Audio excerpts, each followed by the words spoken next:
dan mohon belas kasihan Tuhan, ya Bapak tadi berdoa.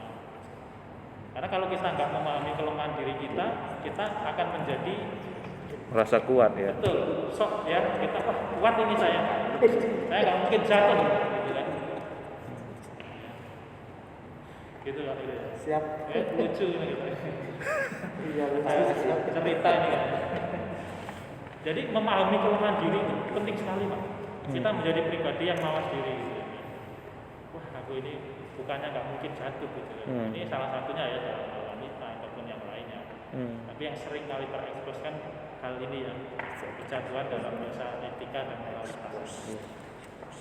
Yang kedua, Pak, benar Bapak tadi ngomong, sebisa mungkin kita terus melakukan aktivitas yang meminimalisir kita untuk ke arah sana. Dan juga ya kesempatan-kesempatan yang mengarahkan kita jatuh, nah itu yang harus kita hindari. Jangan kompromi dan memberi kesempatan dengan hal-hal yang membuat kita jatuh. Saya beri contoh satu saja, Pak. Tokoh itu Daud dan Batseba. Kenapa dia jatuh? Iya. Itu Daud itu orang yang diurapi Tuhan, raja yang diurapi Tuhan, yang punya hubungan dekat dengan Tuhan. Dia bukan ugal-ugalan, dia bukan orang yang arogan. Betul. Bahkan ketika punya kesempatan bunuh Saul, dia nggak lakukan itu karena dia ingat Tuhan, bukan ingat Saul saja. Ingat Tuhan yang sudah mengizinkan Saul untuk menjadi raja. Dia potong jubahnya. Tetapi ada kelemahan yang dilakukan ketika Daud jatuh waktu itu. Dari 1 Samuel itu dikatakan bahwa biasanya pada awal tahun raja-raja itu maju berperang, tetapi Daud tidak maju berperang. Nah ini kan berarti sudah mulai mengabaikan tanggung jawabnya sebagai seorang raja. Dari hal itu akhirnya dia punya kesempatan untuk secara tidak sengaja melihat Batseba mati. Kemudian ditindaklanjuti dengan apa? Menanyakan itu siapa. Setelah tahu masih dia lakukan. Suruh panggil dan datang. Nah ini tahapnya jatuh dalam dosa itu sebenarnya bukan tiba-tiba. Ya, tetapi ada mulai apa? Kita mengabaikan tanggung jawab yang kecil. Betul. Ya. Bisa kok gitu ya. Yang ini bisa saya abaikan untuk ini gitu kan ya. Untuk hal yang menurut kita itu menyenangkan. Betul. Nah, jangan sampai memberi kesempatan untuk itu. Ya perbanyak hubungan kita dengan Tuhan, kumpul dengan keluarga, melayani pekerjaan Tuhan, ya, itu menjadi sarana untuk kita tetap stay di jalan yang Tuhan kehendaki. Ya. Dan yang ketiga, Pak, yaitu membangun mesbah keluarga, melalui doa, bersama dengan keluarga, saling mengasihi, saling mengampuni, saling memahami ya, keluarga kita dengan istri kita. Jadi selain kita mengingat kemurahan Tuhan, juga ingat Pak, bahwa kita itu punya keluarga, punya anak, punya istri, gitu kan. Nah kita pikirannya panjang, gitu kan ya. Betul. Jadi pikirannya sangat panjang. Jadi apa yang akan saya lakukan itu dampaknya ini, dampaknya ini, dampaknya ini. Dalam segala hal. Nah itu yang harus kita lakukan ya. Siap. Oke Pak, Pendeta Kasta, untuk yang ketiga saya pikir selesai. Dan yang keempat ini. Nah ini tadi salah satunya sudah hampir dijelaskan tadi ya waktu di awal Pak Wikur tadi menghadapi kelompok-kelompok jemaat. Saya lebih spesifik lagi itu di dalam jemaat itu biasanya ada Pak yang golongan menengah ke atas dan menengah ke bawah. Nah ini seringkali menjadi benih-benih ya pemicu konflik ya. Ya konflik di dalam gereja. Ketika pendeta yang melayani jemaat-jemaat yang menengah ke atas dipikir wah mengabaikan yang miskin. Atau jemaat melayani yang biasa-biasa terus gitu. Yang agak yang kaya juga sebaliknya. Nah sikap Bapak bagaimana? Sikap saya itu Pak tetap berfokus kepada jemaat yang menjadi orang inti gitu ya Pak, orang inti atau orang kunci. Nah jadi tetap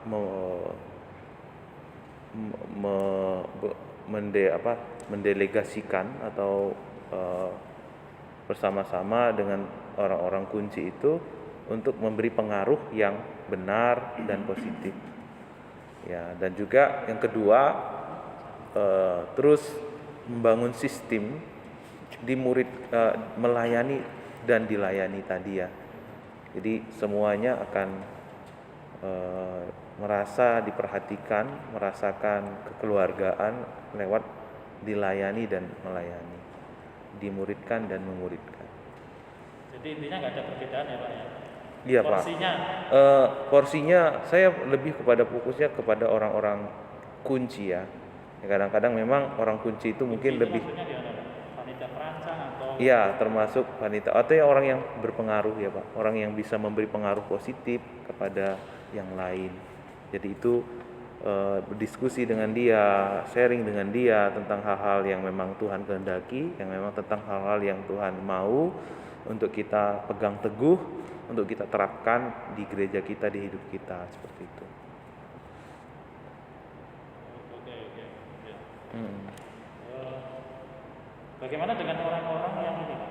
Kan di dalam gereja itu pasti ada. Ada yang Bapak bilang orang kunci, Iya. ada yang mungkin orang-orang yang hanya ya sebatas ibadah saja. Betul. Terus malah lebih cenderungnya oposisi ya Iya. terhadap gembala.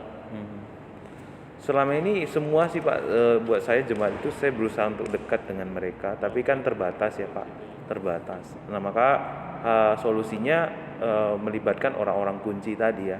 Oh ya tolong dong perhatikan Bapak si A, tolong dong perhatikan Ibu si B, dia kan masih baru. Tolong perhatikan dia, doain dia gitu Pak. Jadi ya ada semacam pemuritan secara tidak langsung ya. Ya mungkin dengan cara menelepon, mungkin dengan cara waktu datang beribadah itu ajak ngobrol, sambut ya. Seperti itu Pak. Jadi tetap ini ya mendelegasikan ya. Iya Pak. Pendelegasian. Karena nggak mungkin ya Pak ya satu orang memperhatikan 80 orang atau 100 orang ya 50 orang, pasti kita nggak akan terbatas sekali itu ya. Solusinya menurut saya ya melibatkan orang-orang kunci tadi untuk memberikan pengaruh yang baik ya, untuk menyuarakan kebenaran, menyuarakan sesuatu yang menjadi tuntunan kita bersama. Oke Pak, baik. Ya, jadi tambahan dari saya, gereja itu adalah tubuh Kristus dan pasti kita harus saling membangun, itu yang pertama ya Pak ya. Kemudian teladan semangat mula-mula itu memberi gambaran kepada kita kehidupan yang selaras, yaitu ya yang kaya menopang yang miskin tetap tercukupi kebutuhannya. Karena apa? Karena ada persekutuan bukan hanya secara rohani, tetapi mereka ya memuji Tuhan bersama, mereka saling berbagi, ya, saling menolong, mereka sehati dan sepikir gitu ya. Nah ini baik sekali Pak teladan semangat mula-mula, dan semua dilandasi atas kasih dan keinginan untuk menolong satu dengan yang lain ya. Kemudian gembala mengasihi dombanya bukan karena status sosialnya, melainkan karena mereka adalah jiwa-jiwa yang Tuhan percayakan. Jadi perumpamannya itu Yesus sebagai gembala. Tidak semua domba itu kan manut dengan gembalanya, tetapi hati gembala itu menyadari bahwa ada domba-domba yang perlu diamankan, ada domba-domba yang perlu mendapat perhatian yang lebih, mendidik dengan cara yang berbeda. Nah itu menjadi hatinya gembala di situ kan ya. Iya, siap. Jadi kadang juga ketika melihat ini saya sudah melayani baik, tapi tetap ada saja yang ini gitu ya. Kadang secara manusianya muncul gitu. Iya, ini kota apa kan aktivitas bahasa Jawa tahu Pak ya. Dipencet ya. Bukan dibina tapi dibinasakan. Gitu. Iya. Nah ini tentunya tidak terjadi ya Pak ya. Artinya ya kita dipanggil khusus ya, hati Yesus kepada kita itu yang harus juga kita sadari. Kita seperti Yesus menggembalakan kita, kita pun menggembalakan jiwa-jiwa yang Tuhan percayakan. Ketika sudah mulai mungkin mentok, ya kita ingat saja Yesus. Hati Yesus selalu berbelas kasih walaupun kita terkadang bandel. Nah, begitupun juga kita kepada domba-domba kita. Ya. Puji nama Tuhan ya. Baik, ya. Pak. Amin. Ya, kemudian yang terakhir Pak, gembala harus mengasihi dengan tulus. Itu yang penting sekali.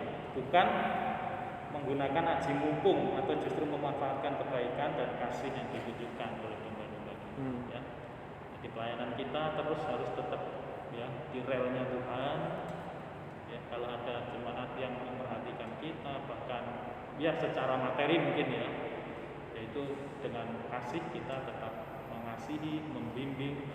Itu tadi ya, tidak pilih yang lebih dominan, lebih kaya atau yang miskin enggak, tidak, tetapi hatinya tetap di situ ya. Itu tadi Pak ya, karena Tuhan nanti akan melihat hati kita nih bagaimana ketika kita melayani domba-domba yang Tuhan percayakan. Yang terakhir Pak, ya, waktu saya juga tinggal 5 menit pas banget ini. Oke, yang terakhir Pak Kasta, ini beberapa kasus pandangan Bapak tentang ya LGBT, ada aborsi, kemudian kremasi. Mungkin boleh disampaikan. Iya. Yang LGBT ini seperti apa? Ya, kalau kembali ke Alkitab ya Pak. Ya, pasti. Jadi pasangan itu suami istri itu antara laki-laki dan perempuan ya. Seperti di Kejadian itu. Jadi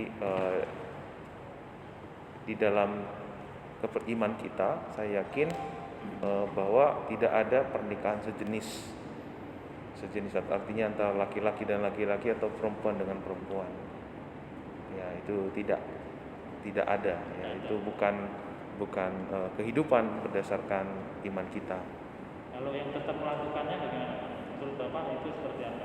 Ya, yang melakukannya dia bertentangan dengan melanggar perintah Tuhan ya. Jadi ya kalau melanggar perintah Tuhan berarti mereka memang tidak percaya dengan Tuhan, tidak sungguh-sungguh percaya dengan Tuhan gitu.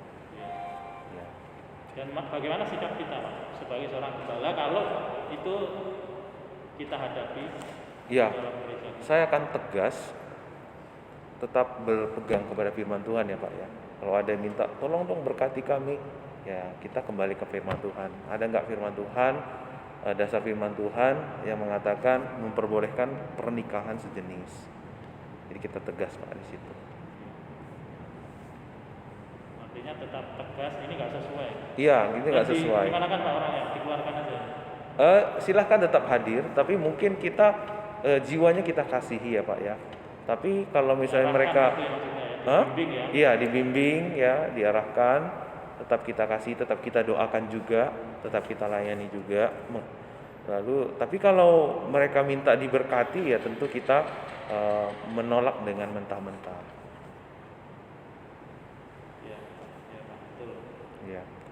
Lalu aborsi tadi Pak? Ya, kalau aborsi juga itu tindakan membunuh ya. Firman Tuhan bilang nggak boleh membunuh ya Pak. Perintah karena janin itu waktu dia sudah ada di kandungan kita, di kandungan ibu-ibu, dia sudah jiwa. Ya dia sudah punya napas. Dan jadi kalau misalnya digugurkan secara paksa ya itu pembunuhan dan melanggar perintah Tuhan ya. Kita nggak boleh membunuh. Jadi kalau ada jemaat yang aborsi seperti itu ya kita tetap layani Pak ya. Arahkan dia kepada kasih karunia Tuhan. Ya mungkin yang biarlah sudah terjadi, tapi membuat komitmen baru, baharui hidup di dalam Tuhan. Seperti itu pendeta. Dan yang penting perlu pemulihan ya Pak. Iya. Ya. Dipulihkan karena pasti setiap kasus itu berbeda. Ada yang memang ya ini pertimbangan dokter medis yang mau tidak mau, tetapi juga ada yang karena satu hal kecelakaan atau sebagainya. Iya. Nah, yang hal-hal seperti ini perlu ya ditangani dengan baik. Dari sisi kerohanian kita sebagai gembala juga harus hadir untuk memulihkan jiwanya. Iya. Jadi jemaat-jemaat Tuhan atau orang-orang yang memang mengalami kasus seperti ini. Betul. Oke, Pak. Kremasi Pak. Ya, kremasi ya Pak ya. Ketika ada yang meninggal lalu itunya dibakar ya Pak. Dikubur tapi dikremasi. Ya, Kalau saya meyakini kalau kremasi itu tidak bertentangan dengan firman Tuhan, karena Alkitab mengatakan di dalam pengkhotbah itu debu kembali menjadi debu ya. Karena kita adalah debu ya, kalau dikremasi kan tetap menjadi debu ya Pak ya. Jadi saya yakin kremasi tidak bertentangan dengan firman Tuhan, dengan iman kita. Oke, jadi nggak ada keberatan Pak ya. Iya, tidak keberatan. Tapi ada beberapa keberatan itu yang mengatakan kalau dikremasi nanti gimana bangkitinnya? Mana Allah bangkitkan akhir zaman? Iya. Gimana Pak? Ya, karena kalau dikubur juga kan kembali kepada tanah ya Pak. Daging kembali kepada tanah, ya kan? Dikremasi juga jadi debu kan, sama juga tanah. Ya jadi kalau Tuhan membangkitkan, ya Tuhan kan di luar kemampuan dan ekspektasi kita ya sebagai manusia. Ya Tuhan pasti sanggup ya. Pasti sanggup membangkitkan kembali. Mau bentuknya apapun, Iya. dikubur, dikremasi, Iya, atau dimakan buaya sekalipun. yang dimutilasi kan Iya, juga ya. iya. Bisa ke sana kemari gitu. Betul. Jadi pada intinya dia debu, dia kembali kepada debu dan Tuhan berkuasa. Iya, betul. Dari yang tidak ada menjadi ada, apalagi dia membangkitkan kita, gitu kan? Ya. Betul Pak. Ya itu saja mungkin dari saya, Pak Kasta. Terima kasih pendeta. Tidak ini ya, tidak berat. Monggo saya persilakan sebelum dilanjut pendeta yang ingin menambahkan. Kayaknya sih nggak ada. Sudah Pak. Sudah finish. Biar cepat ini. Demikian Pak. Terima kasih Pak Andi sudah memberikan pembekalan. Benar yang lain nggak ini? Ya, mantap. Baru semua baru masuk udah mantap saja. Karena itu global ya terus terang. Yang penting yang dia pelajari di TV lah. Ya, Udah praktis tuh. ya. Praktis saja Pak, yang praktis saja. Situ. Oke, Pendeta Edi. Ya Pak, Ya, saya Pak. tentang tata gereja baptis dan tata kelola manajemen gereja. Saya bertanya kepada Bapak, ya nanti kita bisa saling menguatkan, saling juga memberikan hal-hal yang terbaik untuk gereja. Yang pertama, bagaimana struktur gereja yang Bapak sekarang sedang layani? Ya. Jadi di Gereja Baptis Pabaton ini yang menjadi ketua perancang itu adalah jemaat kaum awam. Saya itu eksposio ya Pak, bisa masuk Office. Iya, Ex-office. iya Pak, itu maksudnya. Ex-officio. Ex officio ya, jadi bisa masuk kemana-mana ya. Jadi yang jadi ketua perancang itu jemaat. Namun kalau ada sesuatu yang mau diputuskan itu saya berusaha untuk diskusi dulu ya dengan tim-tim terkait, memberikan pencerahan apa kata Tuhan, apa dasarnya untuk kita bisa mengambil keputusan. Kalau perlu gambarkan Ya Pak. di pendeta di posisi apa selain Mungkin kalau dalam bagannya. bagannya, Oh iya. urutannya, Iya, bukannya saya gambarkan dengan tanganan ya Pak ya. boleh. Jadi ini ketua perancang, lalu ini adalah Jangan tunjuk Pak ini. ya ini ketua perancang. Ya, lalu ini Pak ya apa? Perancang-perancang yang lain ya. Lalu saya ada di sini, ya Tuhan di sini ya. Ya, saya bisa masuk ke sini, ke sini, ke sini, ke sini. Jemaat di mana? Jemaat ada di Bisa dicoret gitu ya. Oh iya, sorry. Oh iya betul. Sengan aja Pak. Oh ini penting nih, saya juga penting juga ilmunya ini. Strukturnya ini penting lama. Bisa sejam nggak Pak? Iya bisa jam ini.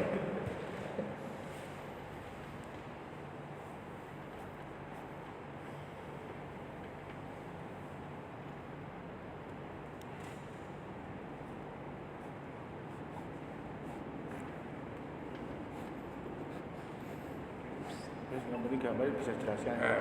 Udah, saya jelasin mungkin. Nah, ya, Pak. Iya. Wis. Dengan tanda. Sini Pak. Jadi Tuhan, Tuhannya di sini Pak. oke, terus jemaat dulu atau pendeta dulu? Tuhan, ya kita perancang dan pendeta, Terus lalu ke perancang-perancang yang lain, lalu baru ke jemaat. keputusan tertinggi, Keputusan tertinggi di jemaat ya Pak. Jemaat. kenapa jemaat nggak di atas? Setelah Tuhan aja.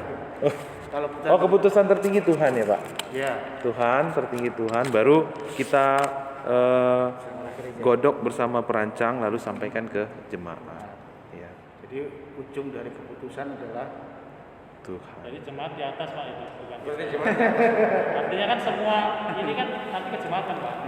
Iya. Ya, jadi jemaat yang di atas. Apa ada rapat perancang rapat RUG. musyawarah gereja nggak? Ya RUG ada Pak. Itu yang memutuskan kan? Oh iya, oh maksudnya begitu. Tapi kan, iya, saya berusaha gini Pak ya, karena di gereja baptis itu kan kebanyakan menganggap jemaat memutuskan dengan suara terbanyak. Jadi saya berusaha belajar begini, misalnya kita ada tantangan sesuatu, saya sebagai hamba Tuhan itu menyampaikan diskusi dengan teman-teman yang lain tentang apa yang Tuhan mau gitu Pak. Jadi berarti lebih kepada terokasi, Pak. gitu ya. Tapi bukan saya yang memutuskan Pak, tapi saya memberikan pencerahan kepada mereka. Bukan kongregasional ya. Bukan profesional ya. Iya, saya memberikan pengarahan gitu loh Pak. Karena kadang-kadang kan gereja itu sering memutuskan apa yang menjadi tradisi ya Pak. Ya kalau misalnya tradisi yang dipertahankan, ya maka akhirnya jadi gereja tradisi ya, bukan gereja yang terus dipimpin oleh Tuhan gitu. Terus kedudukan dengan perancang antara gembala dan perancang bagaimana? Perancang itu siapa, gembala itu siapa? Ya teman sekerja ya Pak, tepatnya teman sekerja. Artinya posisi kita sama di hadapan Tuhan. Ya kita sama-sama saling melengkapi untuk pekerjaan Tuhan yang dipercayakan kepada kita. Secara organisasi, Pak? Secara organisasinya mungkin seperti ini tadi pendeta ya. Lebih tinggi atau sama? Setara ya Pak ya, setara. Partner. Lebih kepada partner. Padahal betul sih kalau saya ya, tapi penolong ya. Iya. Jadi perancang itu penolong, benar penolong dari gembala. Dan disebut dengan perancang, tahu ya Pak artinya apa Pak? Iya, merancang pelayanan atau pekerjaan Tuhan yang mau kita kerjakan untuk kedepannya. Tapi terkadang perancang sekarang itu lebih kepada apa? Memutuskan ya, kadang juga bisa mengatur apa? Iya, Kita, ya. betul. Gitu. Makanya dalam buku itu memang ditulis bahwa gembala sidang juga adalah perancang ya. Jadi mungkin itu bisa diterjemahkan atau mungkin itu masih ada juga polemik lah dengan hal semacam itu. Tapi yang jelas ini menjadi satu penanaman supaya kita nanti dengan tata gereja ini Bapak sendiri akan tahu tentang posisi bahwa Bapak adalah gembala. Gembala itu berarti Bapak yang menggembalakan gereja itu. Siapapun orang yang ada di gereja itu adalah Bapak yang menggembalakan. Entah itu jenderal, entah itu apa, tetap dia adalah jemaat Bapak yang harus apa digembalakan. Walaupun keputusan tertinggi adalah MUG ya, musyawarah gereja. Itu musyawarah itu artinya disampaikan kepada jemaat bahwa kita punya program ini supaya jemaat tahu sehingga semuanya diangkat bareng-bareng. Oke, ya. Terus bagaimana pandangan saudara tentang kalau punya cabang dan induk ya dalam kemitraannya, punya gambaran? Yang selama ini yang kami kerjakan itu ya induk dan cabang itu hubungannya kita induk mensupport ya Pak, mensupport cabang bagaimana mereka itu akhirnya menjadi gereja yang mandiri, gereja yang seperti yang Tuhan mau juga, dan yang ketiga gereja yang juga sesuai dengan asas dan ADRT gereja baptis.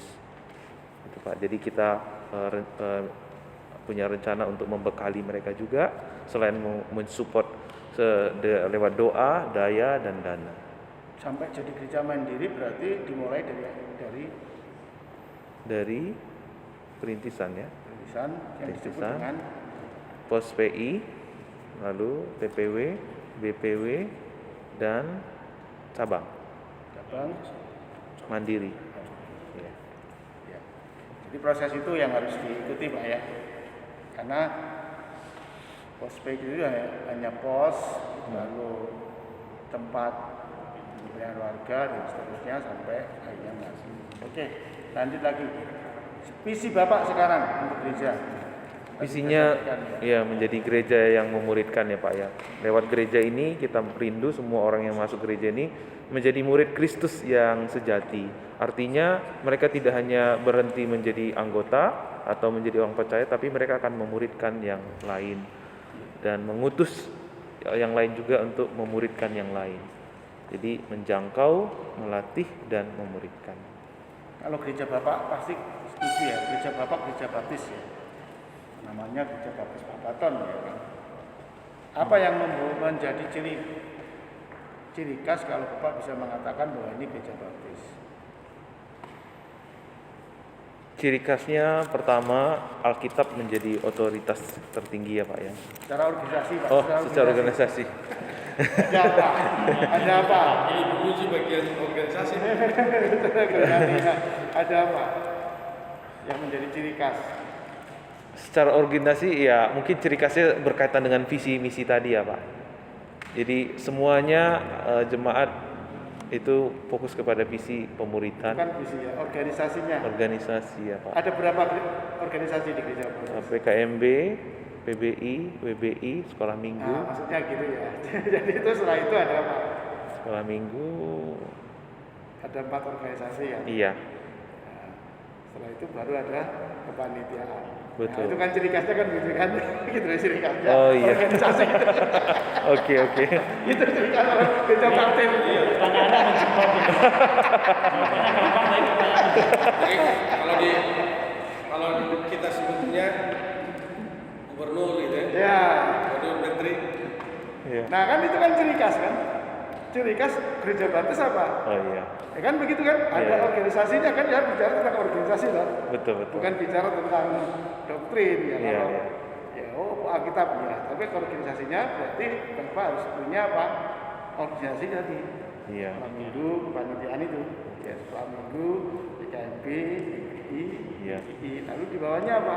Yang Sama. disebut dengan panitia perancang. Terus bagaimana ketika Bapak menyikapi ada yang namanya gereja baptis, tetapi tidak punya seperti itu? Kira-kira bagaimana?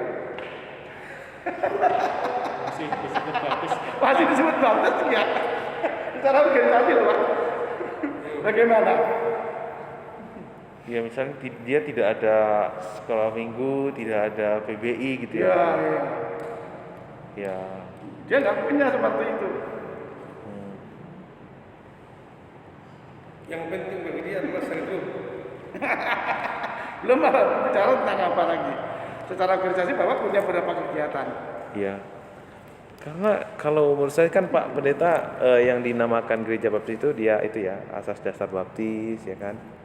Dia, Ya, saya kan dia bicara memegang tentang itu kan. organisasi, Pak. Oh kalau dia organisasi.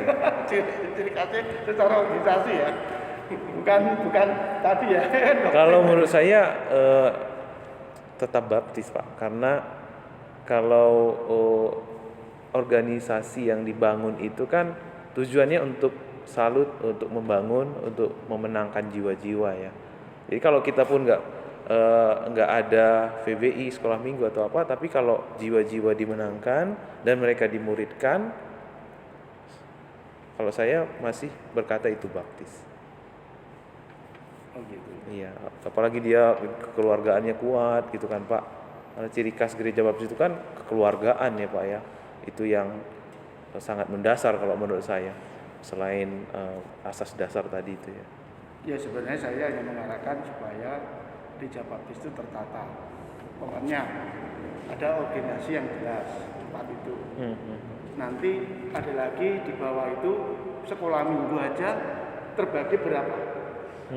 berapa organisasi, berapa Iya, kelas ya, betul. kelas asuhan. Nah, itu kan itu menggambarkan itu. Iya, iya. Bahwa itu loh sosok gereja baptis kan seperti itu secara organisasi, dan itu kan sudah di ya, ciri khasnya kan seperti itu. Makanya ketika saya berbicara tentang gereja baptis, walaupun kita bukan sinodal, Iya, tapi kita punya ciri khas ya, betul. punya ciri khas yang senantiasa biasa dilakukan oleh orang baptis, dan gereja pasti punya 4 organisasi itu, dan juga punya punya kegiatan yang hampir rata-rata sama. Bahkan kalau kita lihat jam doa hari Rabu semuanya, walaupun ada yang jam doa hari apa? Dari yang Hari lain. Senin, hari apa itu ya. Terus KPW, kelompok pembinaan warga juga kan ada. Nah itu kan ciri khas yang kita bisa secara umum ya, secara umum, sehingga ketika orang sudah tahu begitu, oh ini berarti Gereja Baptis. gereja baptis. Kan itu kan secara organisasi kan begitu. Nah kita berbicara organisasi, nah kira-kira bagaimana gereja Bapak? Ada nggak semuanya itu? Ya, mungkin kalau namanya mungkin beda ya Pak Pendeta, tapi fungsinya sama. Ya, karena itu fungsinya, yang penting kan fungsinya jalan. Ya, kalau menurut saya sebaiknya memang yang utama fungsinya bukan namanya. Karena yang paling urgent dan paling prinsip itu kan untuk menjangkau jiwa, untuk memuridkan kan gitu ya. Nah, kalau ada itu mungkin kalau saya pribadi lebih mengutamakan hal seperti itu daripada sekedar harus mengikuti nama-nama organisasi baptis yang selama ini ada, atau mungkin tetap namanya ada tapi isinya berbeda ya, isinya bukan sesuatu yang membosankan, sesuatu yang buat kita stagnan gitu kan. Kadang-kadang kan yang lebih diutamakan namanya ya daripada prosesnya gitu. Ya kita sebenarnya bukan bicara nama, tapi memang kita kan bicara tatanan gereja. Tatanan gereja kan berarti gereja itu supaya rapi, supaya baik. Ya, kan? Ya walaupun sekarang baptis juga KPW sekarang sudah ganti dengan Komsel. Ya kan itu hanya nama-nama familiar aja ya. Walaupun orang-orang baptis pada waktu itu mengatakan begitu kan sudah ya sebenarnya baik juga, digunakan juga nggak ada masalah gitu. Nah, secara tatanan organisasi, nah kira-kira ciri khas baptis itu akan seperti itu. Gitu Pak ya. Jadi ini kan berbicara tentang tatanan gereja baptis. Jadi seperti itu yang Bapak diajari di kampus kan begitu kan. Iya. Organisasinya begini, lalu pembagian lagi dari sekolah minggu ajar ke sekolah minggu, ada kelas asuhan ini kan begitu kan? Iya. Belum berdasarkan umurnya, tambah pusing ya. Nah sekarang yang selanjutnya, bagaimana gereja Bapak mengelola keuangan sekarang? Iya, kita ada 2 bendahara ya Pak ya, bendahara 1 dan bendahara 2. Nah mereka itu ketika ada persembahan mereka yang menghitung, ada 2 orang yang menghitung, lalu setelah itu disimpan atau dipegang atau di rekening oleh bendahara 2, tapi nama rekening bendahara 2, tapi yang megang itu bendahara 1. Nah, lalu untuk mengeluarkan pengeluaran itu bendahara 2 atau bendahara 1 ini komunikasi dulu ke karena selama saya di sini kan belum ada program anggaran ya Pak. Jadi ada sesuatu yang mau dikeluarkan itu bendahara share di grup PPG, grup panitia perancang. Nah, mengkonfirmasi ini ada kebutuhan sini, atau misalnya karena kita bisa bertemu di tiap bulan itu kita ada pertemuan perancang. Nah biasanya di situ dibicarakan, disampaikan. Tapi kalau misalnya urgent kita nggak sempat bertemu, langsung di PPG, lalu itu dikeluarkan. Nah lalu laporannya selama ini memang belum tiap bulan, tapi saya komunikasi kepada teman-teman perancang, bapak-bapak dan ibu perancang untuk melaporkan itu di tiap kali pertemuan perancang. Seperti itu Pendeta. Sekarang tentang berhubungan dengan yayasan, Bapak kan punya TK. Itu bagaimana pengelolaan? Sampai sejauh ini saya masih fokus ke gereja, dan memang perancang itu belum ada suara untuk melibatkan saya di yayasan.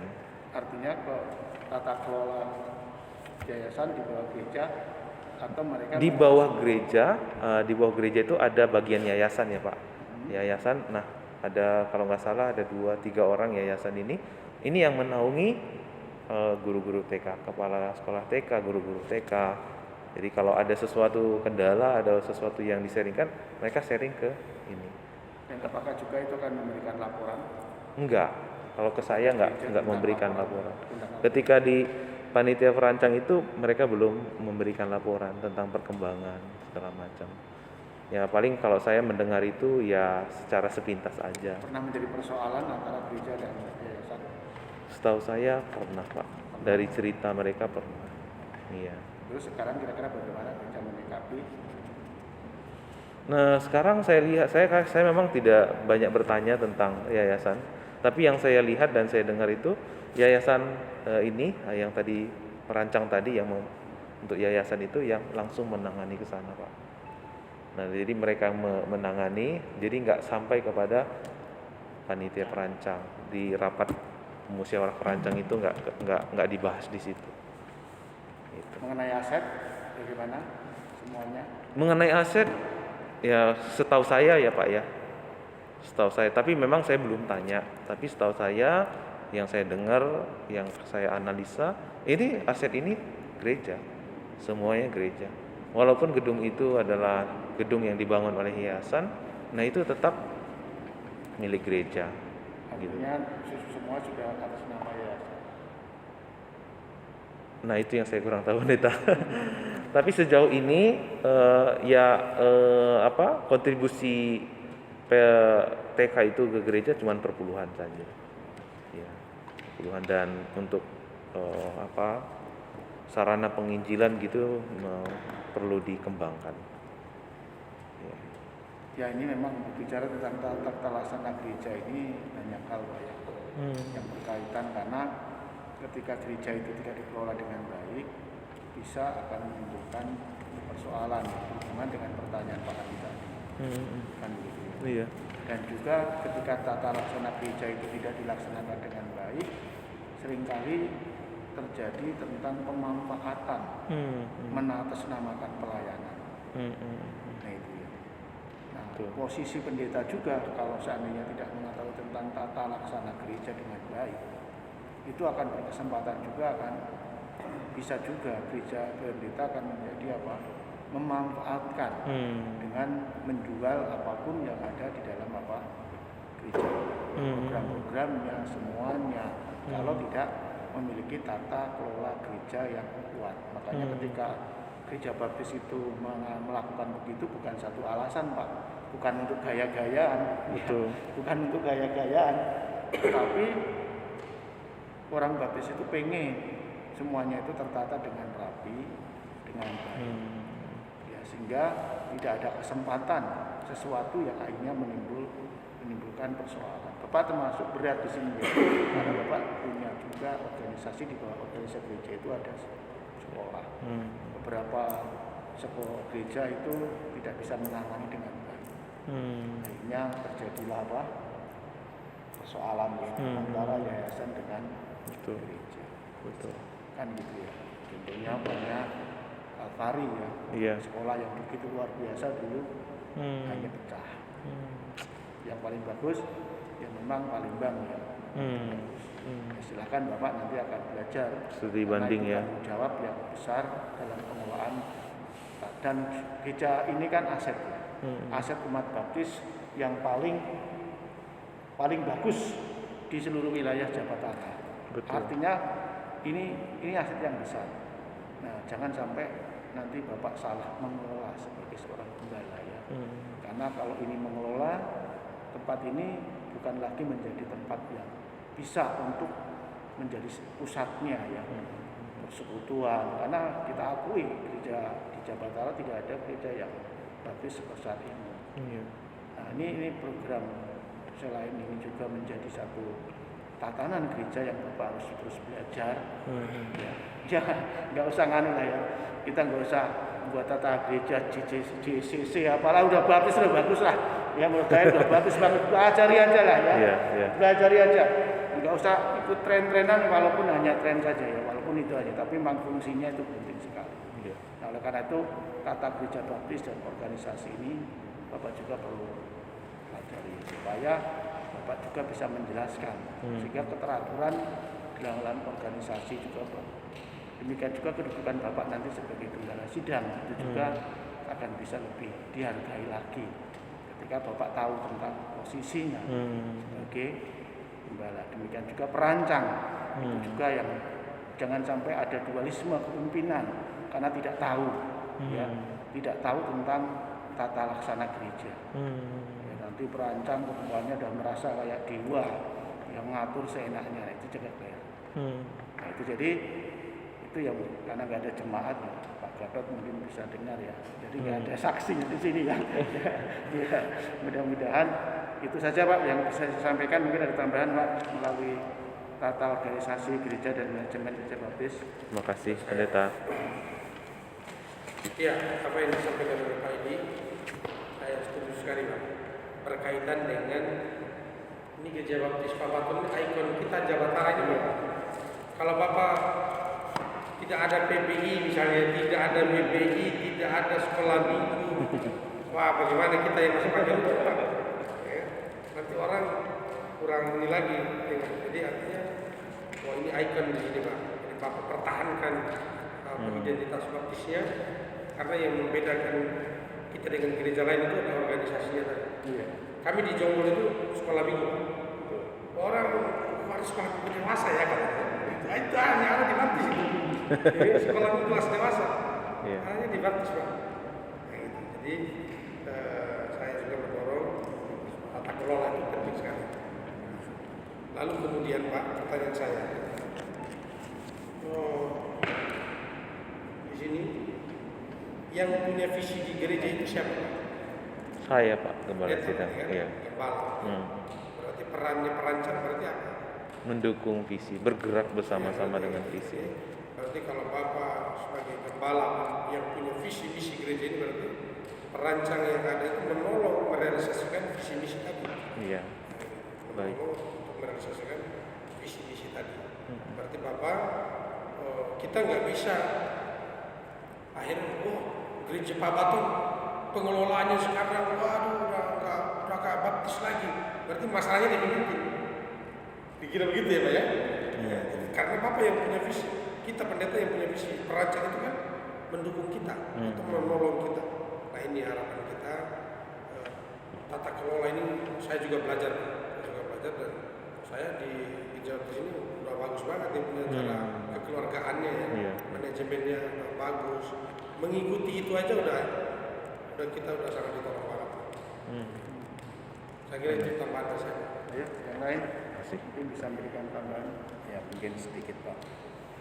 Sebenarnya ada hubungannya dengan keluarga besar Pak. Jadi memang kita boleh mengambil copy paste ya. Copy paste terhadap gereja manapun dan siapapun. Tapi tetap keluarga besar itu harus tidak ditinggalkan begitu saja. Jadi sejarah dari gabungan gereja baptis Indonesia termasuk gereja baptis yang ada dari awal sampai akhir ya paling tidak menjalankan sekolah minggu ya tadi bicara tentang sekolah minggu, tapi juga ada kelompok-kelompok yang tadi Pak Edi sampaikan tata kelola itu tetap harus menjadi ikon ya, menjadi ikon kecuali nanti dari keluarga besar sudah menyatakan oke itu yang baptis sudah tidak ada sebenarnya yang ada yang sinkroncet itu tapi ya itu tadi kembali kepada ikatan emosional kita. Itu aja Pak. Siap. Andi cukup Pak. Cukup Pak. Ini saya tekankan sekali Pak, ya saya harapkan tekankan sekali. Kadang pendeta itu ya tadi terobsesi dengan gereja lain. Padahal kalau kita mau mengembangkan gereja kita sendiri itu dengan model-model itu bagus. Gereja lain juga mengikuti model dan dikembangkan juga. Tapi terinspirasinya kan dari kita. Umpamanya dulu kita itu punya namanya sekolah Injil liburan. Sekarang mana gereja mana yang kami ikuti? Dengan nama apa? Beda loh. Nah, Padahal dia terinspirasi dengan kita. Nah, jangan sampai nanti gereja lain memakai kita nggak memakainya. Nah, itu loh. Iya.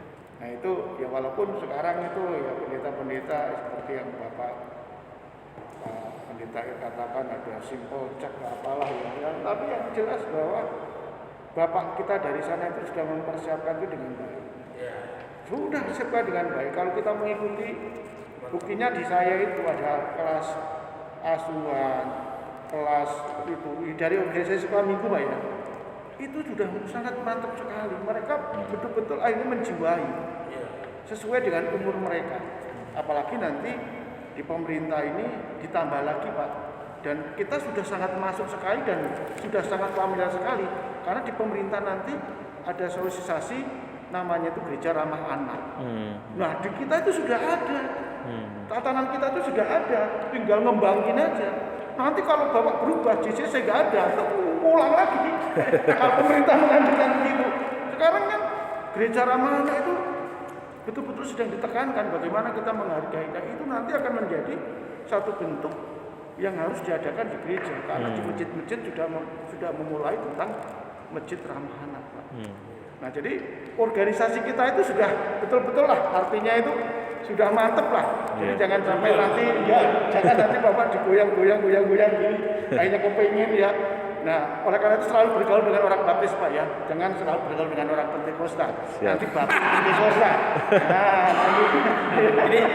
ini Pak Tua. Ini saking semangat sampai meja udah geser.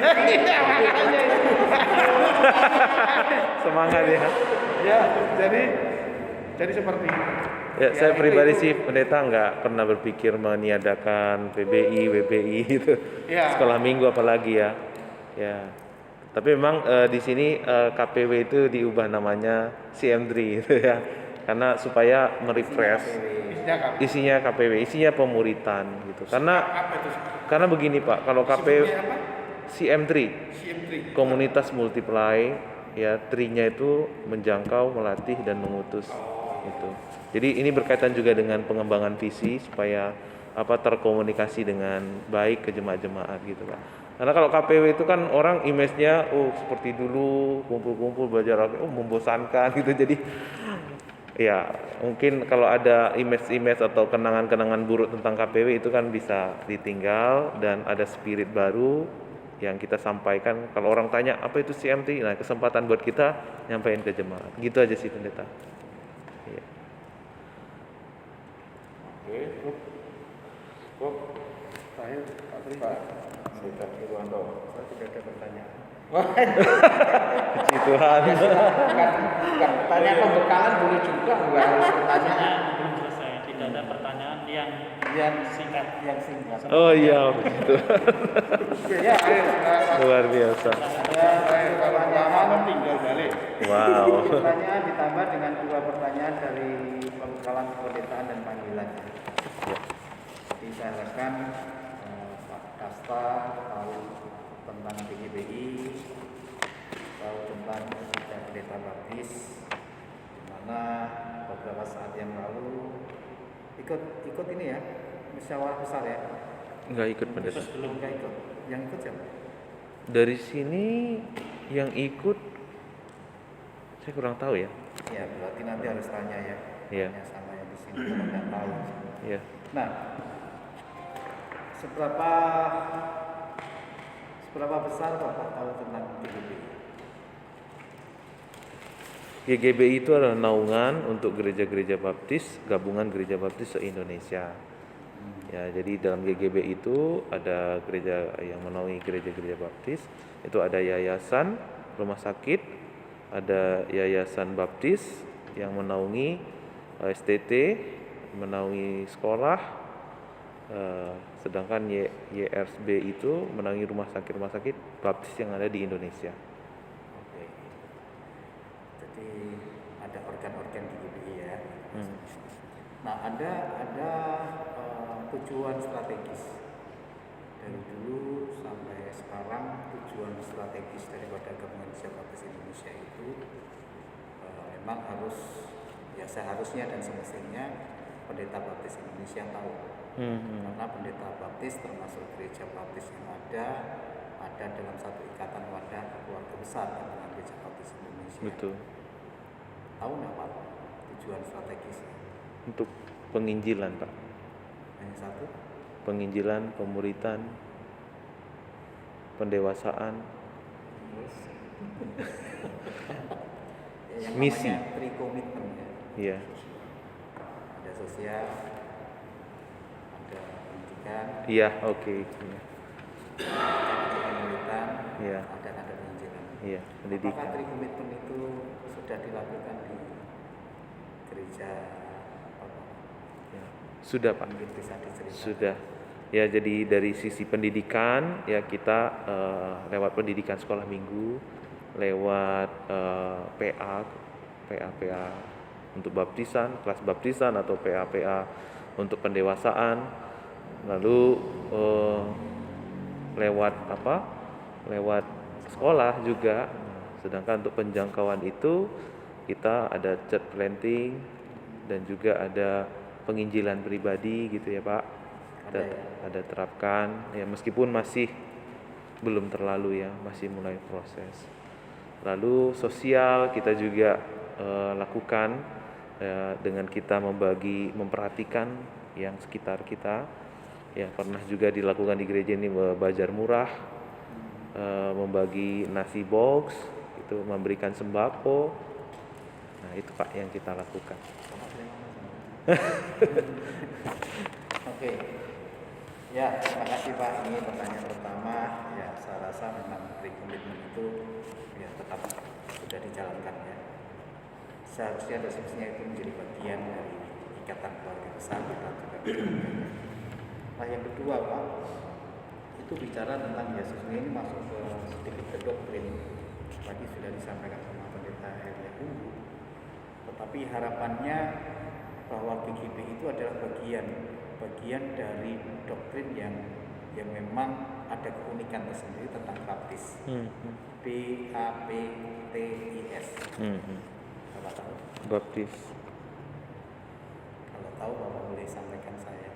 Kita ya. Nah, saya coba ya pendeta. Semoga saya masih ingat. B itu baptis. A-nya Alkitab. P-nya itu saya buka catatan saya kalau gitu pendeta. Ada ya? Semoga ada, kayaknya ada.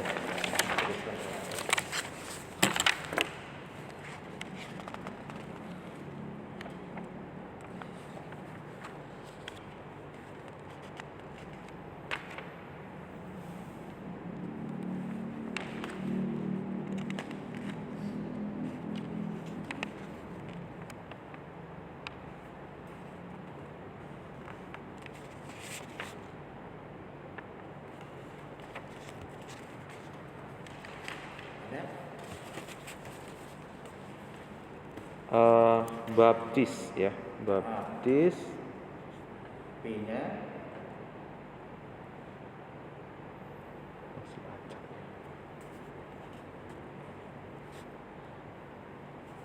baptis itu percaya dengan baptisan ya Pak ya, menerapkan baptisan. B-nya baptis.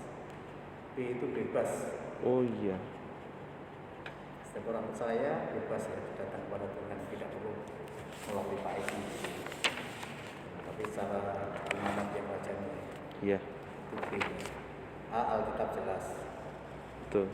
P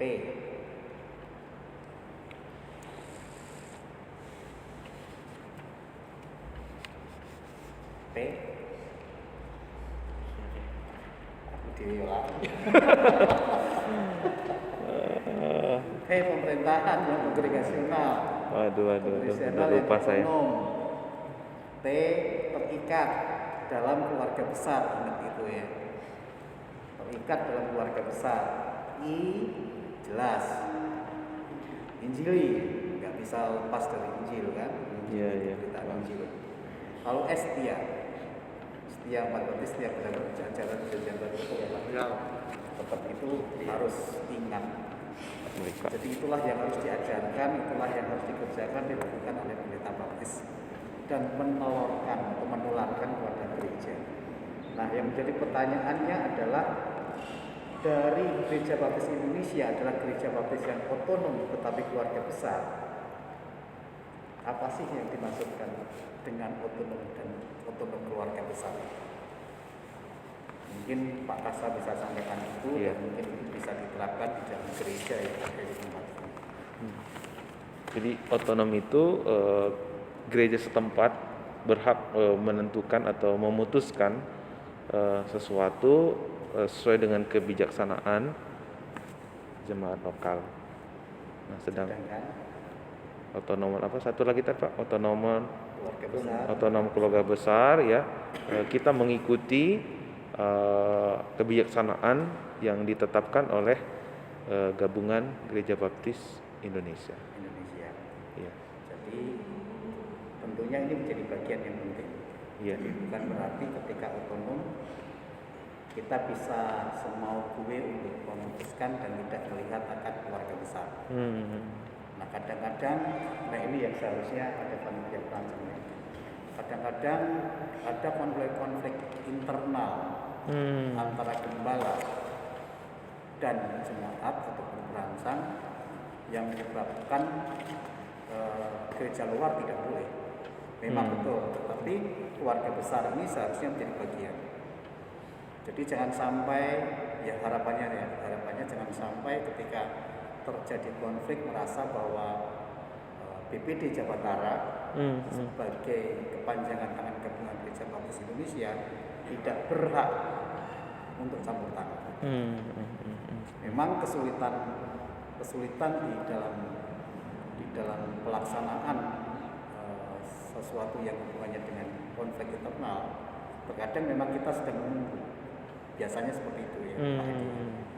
Kita sedang menunggu kalau ada yang laporan dan sebagainya, baru bertindak, dan akhirnya karena tidak ada laporan-laporan, akhirnya berkembang, gerejanya menjadi berkembang. Jadi satu dibagi dua, dibagi tiga. Jadi sehingga ini harus menjadi bagian. Jadi ini satu penantangannya. Bagian bahwa Pak Kasta harus memberitahukan kepada Pak Dirjen Perancang atau perancang tidak ada. Kalau suatu saat nanti mungkin ada hal-hal yang memang sangat kritis, ya otonom oke, tetapi keluarga besar harus terlibat ya. Karena gereja otonom terikat dalam keluarga besar Gabungan Gereja Baptis Indonesia. Baik. Jadi jangan sampai merasa ketika nanti Pak Edi kesini, wah tidak bisa, ini lokal dan sebagainya. Tapi kembali ini adalah bagian daripada keterikatan kita untuk menolong. Ada gereja yang seperti itu, ada pendeta yang seperti itu.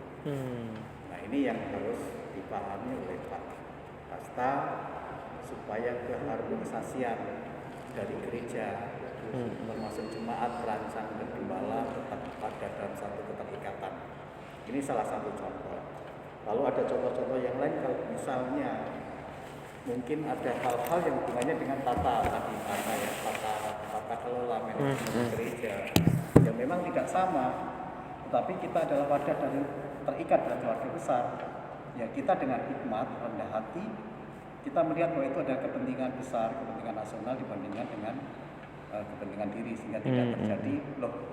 Sekarang kok Pak Baton beda ya dengan Jati Bening ya, beda ya dengan Pangrango ya dan sebagainya.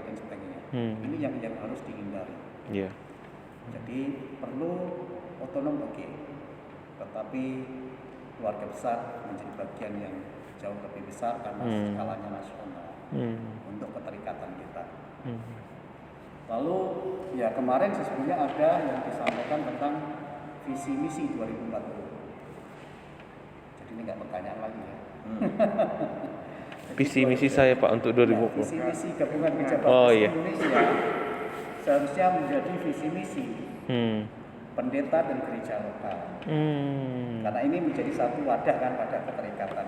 Apa sih yang dimaksudkan dengan 2040? Nanti bisa tanya kepada jemaat yang ikut, yang ikut musyawarah besar supaya itu menjadi satu patokan bagi kita pijakan untuk menyusun visi misi yang ada. Pasti tidak akan pernah lepas dari penginjilan, tidak pernah lepas dari pendidikan, tidak pernah lepas dari sosial. Nah, strateginya seperti apa 2040? Tadi yang sudah disampaikan Pak Elia Umbi tentang identitas baptis. Jadi jangan sampai identitas baptis itu menjadi hilang ya, menjadi hilang. Termasuk PGRI dan sebagainya menjadi hilang.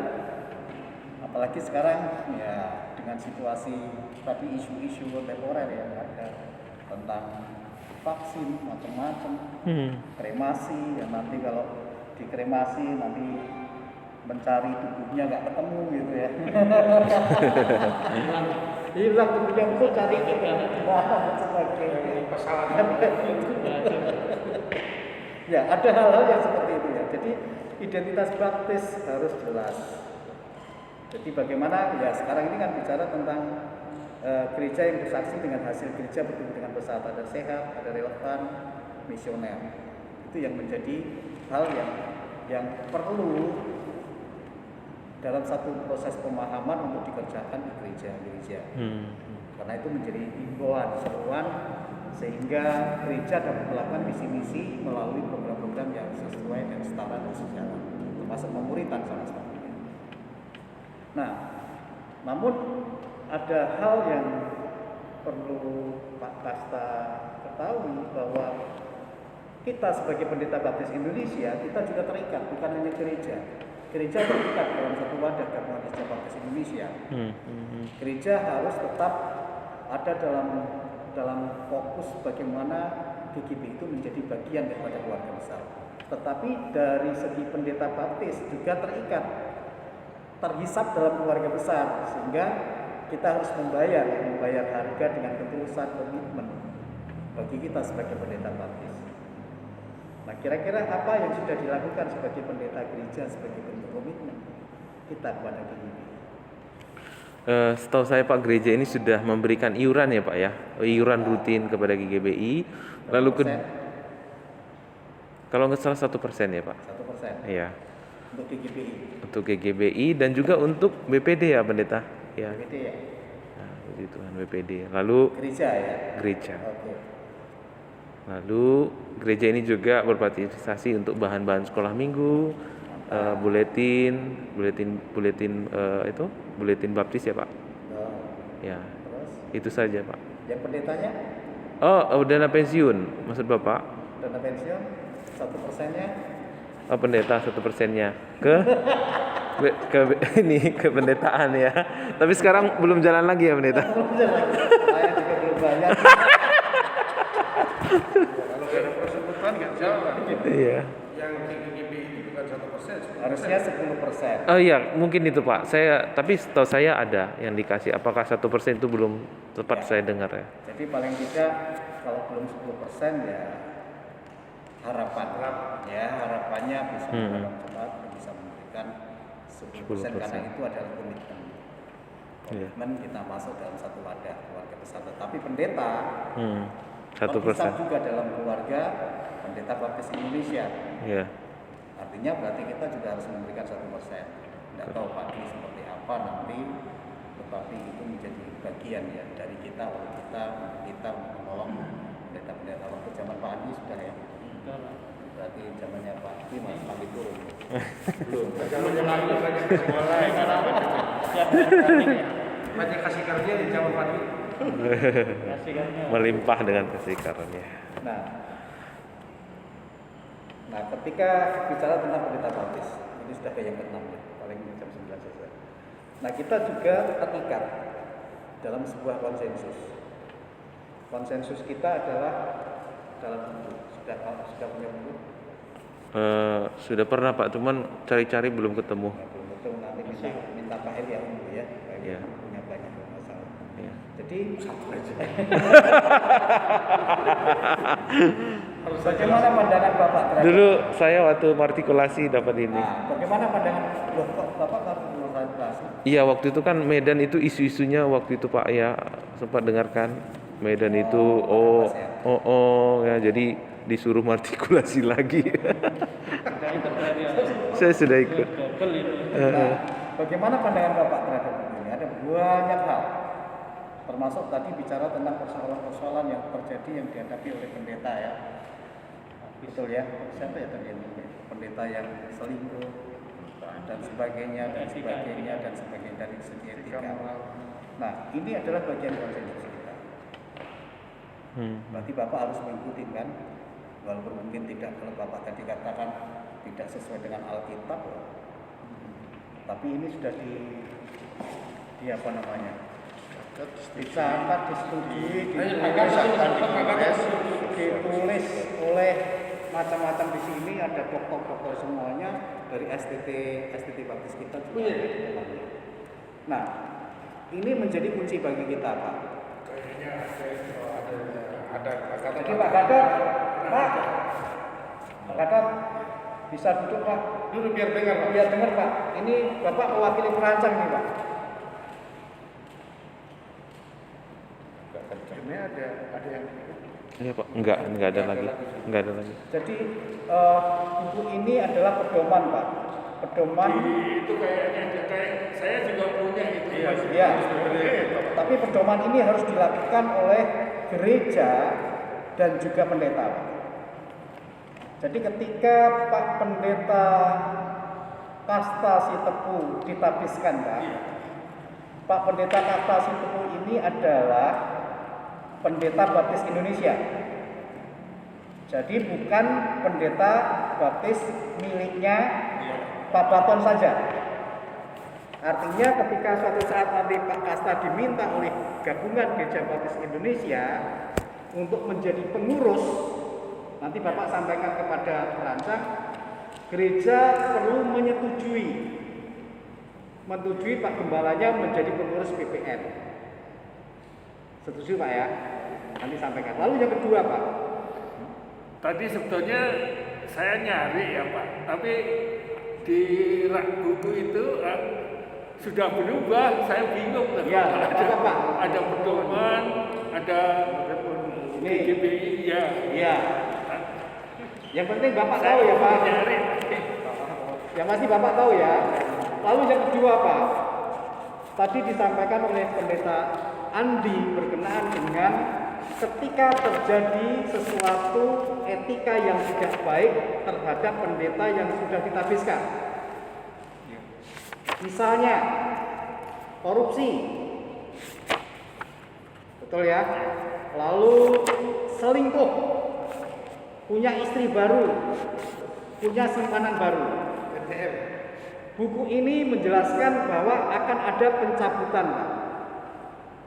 Jadi saya harapkan, kami mengharapkan ketika hal ini terjadi, maka gereja akan memberikan rekomendasi untuk mencabut pendeta Kasta Sitepu.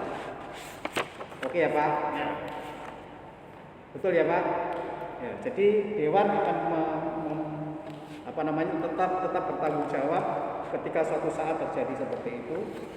Kita secara moral Dulu ada Pak Kasta, kayaknya dulu ada, tapi itu berubah sudah. Tadi saya nyari pedoman sama tata laksana. Ya, siap. Jadi seperti itu Pak ya. Jadi seperti itu. Jadi Pak Kasta tolong makanya jaga etika tadi, processing well-nya sangat baik.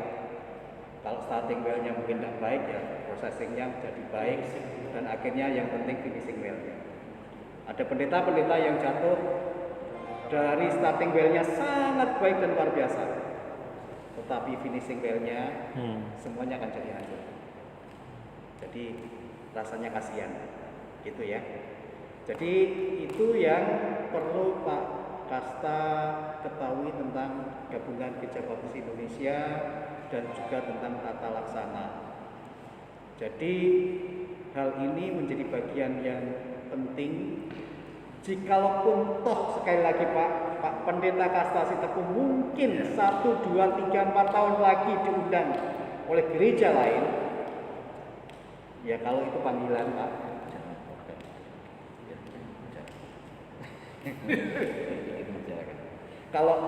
Kalau Pak Kasta terpanggil, ya mohon diizinkan ya. Tetapi kalau masih tetap punya visi di tempat ini ya tidak masalah. Jadi artinya itu hubungan pribadi seperti yang di Cisaeng sampai di tempat ini. Seperti itu. Lalu satu hal lagi, bukan masalah. Jadi kembali ketika pindah bukan masalah karena duitnya banyak. Mungkin di gereja Kalvari ya, undang di sana dapat 10 mobil dan sebagainya. Tetapi kembali pada panggilan. Jadi kembali kepada pertama tadi. Panggilan kita seperti apa? Bukan masalah apa yang kita dapatkan, tetapi masalahnya adalah apa yang Tuhan mau kita lakukan. Ketika memang kita harus diminta pergi. Tetapi kalau kita diminta untuk tinggal, lakukan yang ada, yang dipercaya Tuhan. Lalu satu lagi, kehidupan seorang pendeta sebagai keluarga besar dalam hubungannya dengan pendeta lain. Menurut Bapak seperti apa ketika Bapak berhubungan dengan pendeta lain seperti kita, lalu bagaimana hubungan dengan jemaatnya Bapak-bapak ini? Ya, pertama Pak sebagai ini ya, sebagai tim ya, tim atau rekan pelayanan dan juga tempat untuk berbagi, tempat untuk bertanya juga, ya, tempat untuk saling mendoakan dan saling menguatkan juga. Masih intinya tetap mau bergaul ya. Oh iya loh Pak. Lalu setelah pendeta nggak datang misalnya. Jadi Ya, ayo udah jadi pendeta terus ya. terus nggak jadi gitu. Terus nggak jadi pendeta gitu. Iya. Nah, maksud saya seperti ini. Suatu saat ketika Bapak mungkin ke tempatnya ke gereja Baptis Jati Bening. Lalu di gereja Jati Bening itu Bapak kenal dengan namanya Pak Bagus. Kira-kira ketika Bapak diminta untuk datang ke tempatnya Pak Agus, kira-kira apa yang Bapak lakukan, Pak Bagus? Ya, selalu berusaha komunikasi dulu dengan Pak Pendeta. Cocok. Ya udah, selesai. Seperti kemarin Pendeta udah ini ya, Pak saya mau ke Pak Siaan. Sudah itu praktek. etika ya. Jadi itu etika kependetaan. Memang seharusnya seperti itu Pak. Dimanapun walaupun itu saudara sendiri. Maaf kata ketika saya ke tempatnya pindah Pak, saya harus ngomong sama Pak Gede, Pak minta maaf saya datang ke tempatnya jemaat. Oh, Ibu Indah itu adik Bapak ya? Ada kakak saya. Oh, kakak. Saya.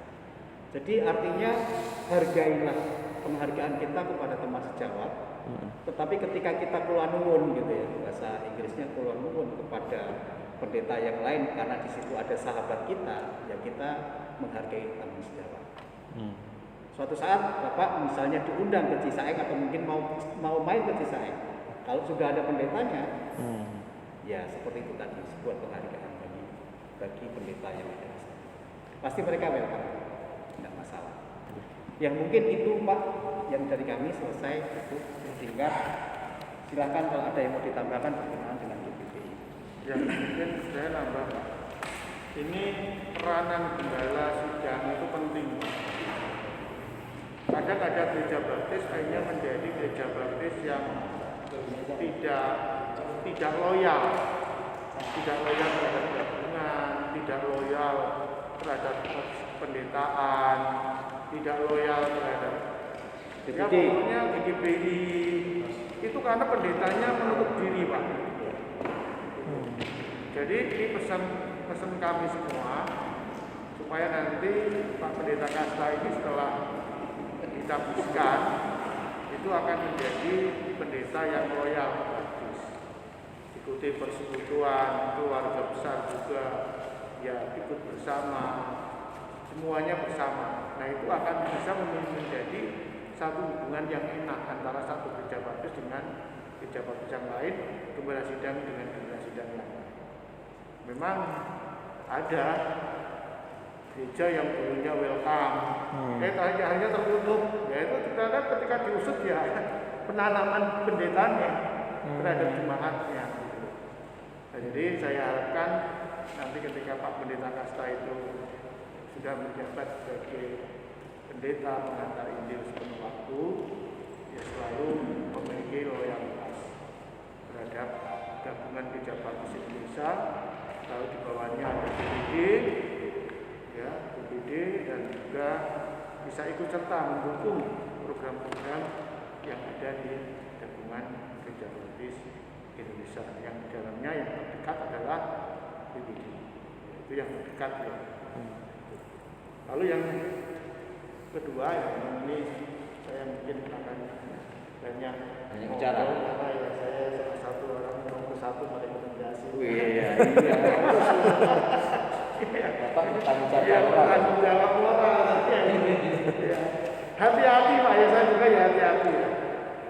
Artinya kasus gereja ini hampir semuanya itu pendetanya mengundurkan diri. Betul Pak ya. Kasus gereja. Oh di gereja ini. Iya. Kasus gereja ini. Ya, hubungan bapak nggak ada. Jadi saya walaupun ada juga tidak. Karena yang ragu. Ya, artinya bapak harus mempelajari tentang selingkuh.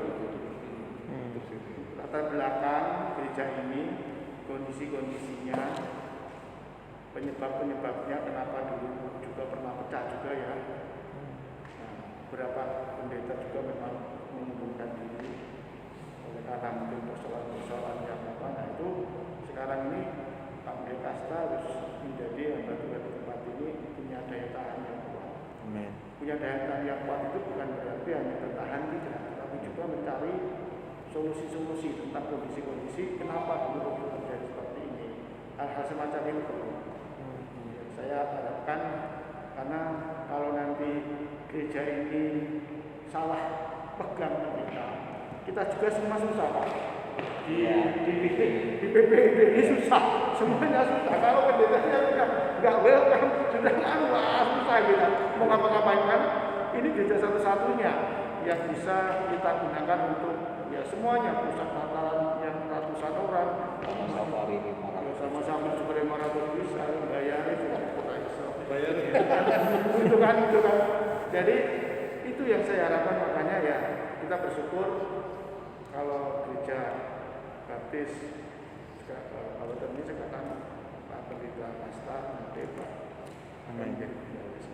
jadi ini ingat selalu ya, ini pesan dari kita semua ya, nanti pasti akan gereja ini akan semakin berkembang, Bapak juga akan semakin luar biasa ya, tetap rendah hati ya, pasti nanti Bapak akan mungkin saya akan jadi bawahan nantinya di depan Pak ya, Bapak akan menonjol gitu ya, terus tetaplah rendah hati sebagai seorang pendeta Baptis.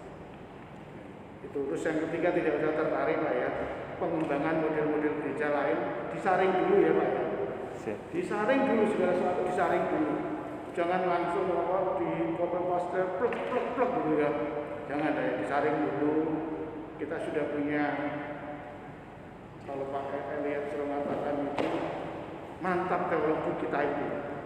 Ya, jadi jangan sampai akhirnya menjadi teologinya itu menjadi lemah karena kita sendiri mudah memasukkan sesuatu yang belum tentu Alkitabiahnya bagaimana, teologinya bagaimana.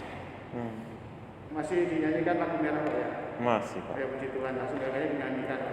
Mau seminggu sekali, mau karena yang penting ya lagu itu juga menjadi ciri.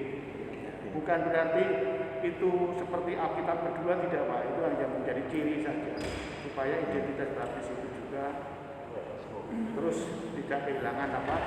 Tidak kehilangan warnanya. Ya, tidak kehilangan warna. Jadi maksud saya ketika Bapak jadi pendeta Baptis, ya banggalah terhadap gereja Baptis dan lakukanlah apa yang sebenarnya sudah menjadi kesepakatan dari gereja Baptis, gitu ya.